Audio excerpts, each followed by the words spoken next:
Assalamualaikum warahmatullahi wabarakatuh. Oke, teman-teman, di sini saya akan cerita bagaimana sih perkembangan nanti shoot-shootnya, proses pasca produksi dan waktu produksinya. Di sini saya akan menjelaskan pasca produksi. Jadi di pasca produksi ini kita sudah berkumpul dan sudah membicarakan dan sudah berdiskusi tentang apa saja yang akan bakal dikerjain terlebih dahulu dan apa saja yang akan menjadi prioritas kita dalam shoot nanti. Karena kita ada shoot di mana itu harus ada hujan. Waktu shoot itu kan kita hanya menunggu hujan. Jadi waktu hujan datang kita langsung nge-shoot gitu. Walaupun cuma beberapa orang, cuman yang penting dapat scene waktu hujannya supaya lebih terlihat lebih natural dan realistis.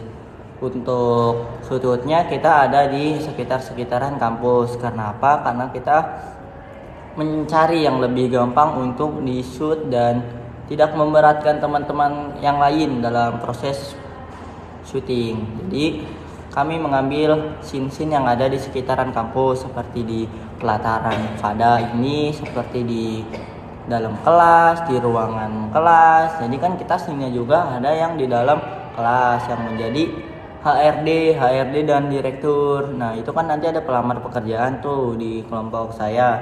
Nanti ada di scene-nya di dalam kelas. Nah di dalam kelas juga kenapa mengambil di sini ya karena ruangan di UIN ini cahayanya cukup bagus. Yang satu, terus yang kedua itu ruangannya rapi, bersih dan bagus untuk shoot.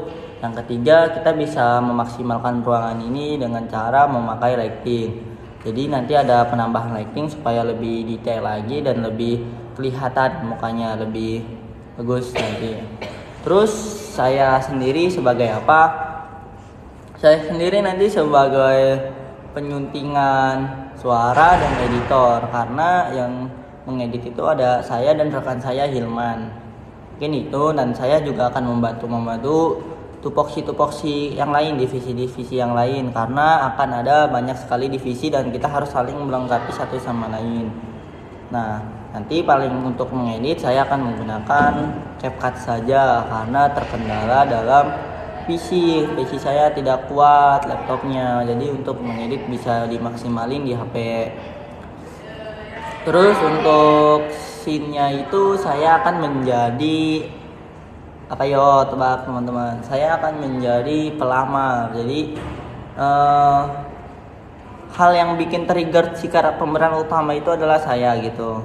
Jadi nanti saya itu berakting akan gugup. Jadi seolah-olah saya gugup dan bisa memancing emosional si karakter utama ini untuk memunculkan cerita yang akan dia bawa dan itu akan menjadi inti dari cerita tersebut.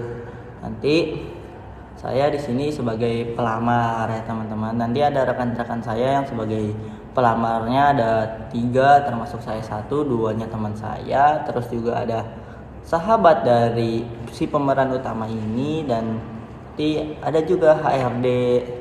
Nah mungkin teman-teman yang lain ini kebagian juga peran-peran yang gak kalah penting, bukan hanya sekedar figuran. Jadi kelompok kita ini memaksimalkan anggota-anggota kita dan memaksimalkan potensi-potensi mereka. Mungkin mereka juga ada bakat lain, mungkin ada bakat di acting, nanti bisa lanjut ke film-film selanjutnya, mungkin bisa ikut casting yang beneran casting gitu.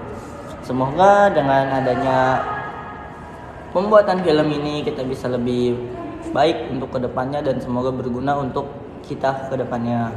Dengan adanya MK Film ini sih saya bersyukur banget ya. Saya yang nggak tahu apa-apa jadi tahu gitu dari proses apa sih bikin skrip kayak gimana, ngedit itu seperti apa, itu semuanya saya lakuin di MK Film ini. Jadi saya berterima kasih kepada Pak Adi karena dengan MK Film ini saya benar-benar keren banget, jadi lebih tahu segala hal tentang dunia film. Baik teman-teman, mungkin itu saja yang saya sampaikan. Nanti selanjutnya kita akan lihat perkembangan proses syuting kita. Ditunggu ya teman-teman, karena syuting ini bakalan seru banget dan saya akan update terus gimana proses syutingnya, udah sampai mana, udah karakternya bagaimana, apakah kendalanya. Nanti saya akan cerita di sela-sela minggu depan. Kita ketemu lagi di minggu depan ya teman-teman. See you. Assalamualaikum warahmatullahi wabarakatuh.